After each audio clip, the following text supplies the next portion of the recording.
और चलिए अब बात करेंगे गालीबाज नेता की। जी हां, गिरफ्तारी के बाद नोएडा के गालीबाज श्रीकांत का एक नया वीडियो सामने आया है। श्रीकांत त्यागी का महिला से माफी मांगते हुए वीडियो जो है वो सामने आया है। महिला को अपनी बहन बता रहा है श्रीकांत त्यागी। आवेश में आकर अभद्र भाषा का प्रयोग किया, ये भी कह रहा है। श्रीकांत त्यागी ने कहा मुझे नहीं करना चाहिए था इस तरह के शब्दों का प्रयोग, लेकिन आवेश में आकर मैंने इस तरह के शब्दों का प्रयोग किया। जो महिला है वो मेरी बहन जैसी है। सुनवाते हैं जरा आपको क्या कुछ कहा है श्रीकांत त्यागी ने। देखा जाता है तो निश्चित रूप से तो गलती है, लेकिन वो स्थिति क्या पैदा हुई त्यागी जी को? और ये गलती हमसे हुई तो हमें इसका एहसास भी है।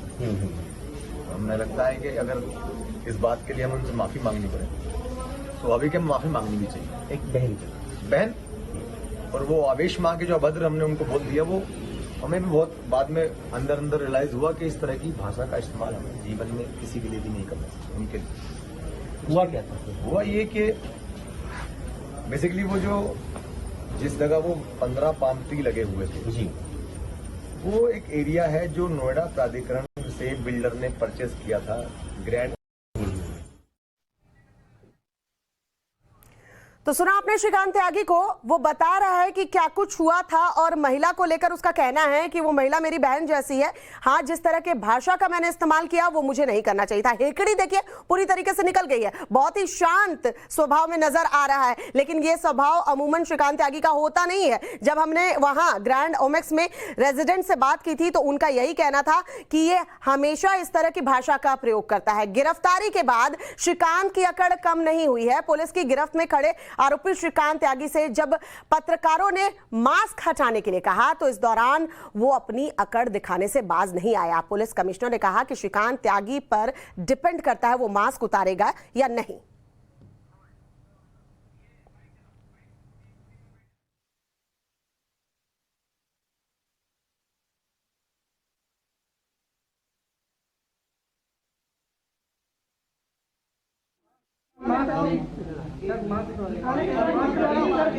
It depends on his safety protocol कि वो उसको उतारना चाहेंगे या नहीं चाहेंगे। हाँ,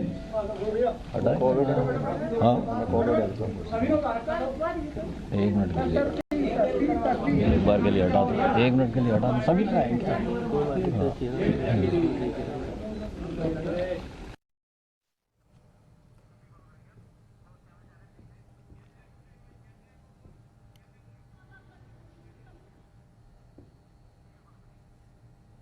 आखिरकार सब जानना चाहते हैं कि श्रीकांत त्यागी की गिरफ्तारी कैसे हुई है। नोएडा के पुलिस कमिश्नर आलोक सिंह से जब रिपोर्टर ने सवाल पूछा कि आपको कैसे पता लगा कि श्रीकांत त्यागी मेरठ में है, तो उन्होंने जो जवाब दिया वो आप भी सुनिए।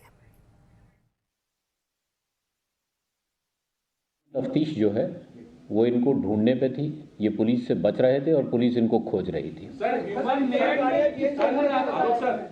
इंटेलिजेंस और टेक्निकल इंटेलिजेंस आप लोग मदद ले रहे थे, आपको कैसे पता चला कि मेरठ में है और फिर किस तरीके से वो पूरा ऑपरेशन हुआ इसको पकड़ने को लेकर, और उस दौरान क्या इसका? आपका ये प्रश्न है तो बहुत सरल, लेकिन मेरा और मेरे सहयोगियों का काम आगे बहुत बढ़ा देगा।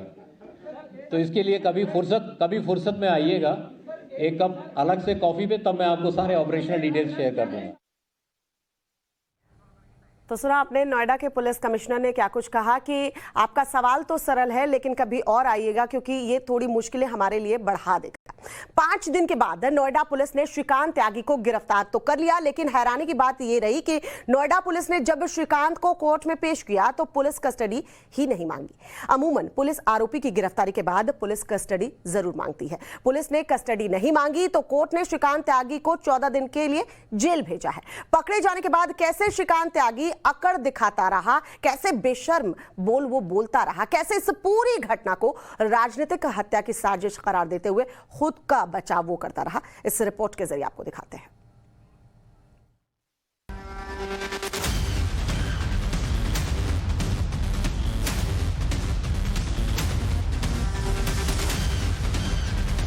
It depends on his safety protocol कि वो उसको उतारना चाहेंगे या नहीं चाहेंगे।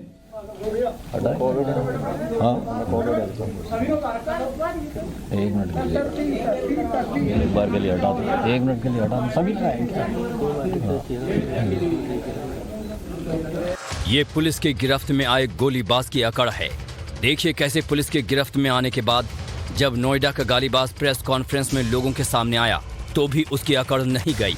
पुलिस के कमिश्नर खुद प्रेस कॉन्फ्रेंस करने पहुंचे।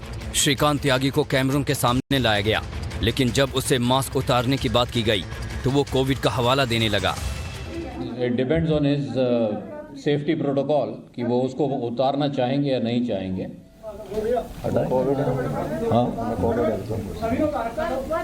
एक मिनट के लिए, एक बार के लिए हटा दो, एक मिनट के लिए हटा दो, सभी लगाएंगे।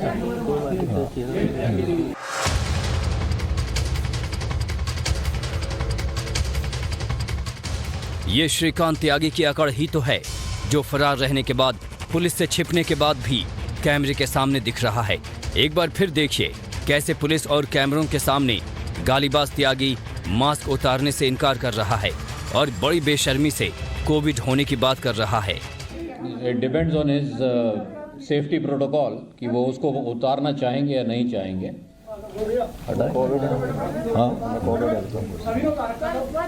एक मिनट के लिए, एक बार के लिए हटा दो, एक मिनट के लिए हटा दो, सभी लगाएंगे। श्रीकांत त्यागी को कोविड है कि नहीं या वो कोरोना का हवाला दे रहा है, ये बात तो उसके बयान से साफ नहीं हो पा रही है। मगर एक बात जो उसके बयान से साफ हो रही है वो ये कि उसको अपने किए का जरा भी पछतावा नहीं लग रहा है। अब सुनिए कैसे पुलिस की गिरफ्त में आया बेशर्मी त्यागी उस महिला को अपनी बहन बताने लगा जिसे वो भद्दी भद्दी गालियां दे रहा था। हाँ, खेद है बिल्कुल, मेरी बहन जैसी है। इस दौरान आप कहाँ रहे श्रीकांत? लेकिन पूरा प्रकरण राजनीतिक है और राजनीतिक हत्या कराने की साजिश के उद्देश्य से किया गया है। रक्षाबंधन के त्योहार से पहले इस निर्लज बेशर्म त्यागी ने तो सारी हदें पार कर दी। उस महिला को अपनी बहन बताने लगा जिसे वो गंदी गंदी गालियां दे रहा था, जिसे वो अपमानजनक शब्द बोल रहा था। कोई उससे पूछे कि क्या कोई अपनी बहन से ऐसी हरकतें करता है, क्या कोई अपनी बहन से ऐसे अपमानजनक शब्द बोलता है। अब सुनिए कि 5 तारीख को हुए झगड़े में श्रीकांत त्यागी किस तरह महिला का अपमान कर रहा था। शकल लेके आ गई है। क्या हो गया भाई साहब? अरे अरे आराम से सर, आराम से। जवानी छाप। अरे सर बड़े हो भैया, गया यहाँ से। तेरे पति को भी जानता हूँ को मैं, समझी? अगर लगाया ना पेड़ तो इलाज कर देना इसका।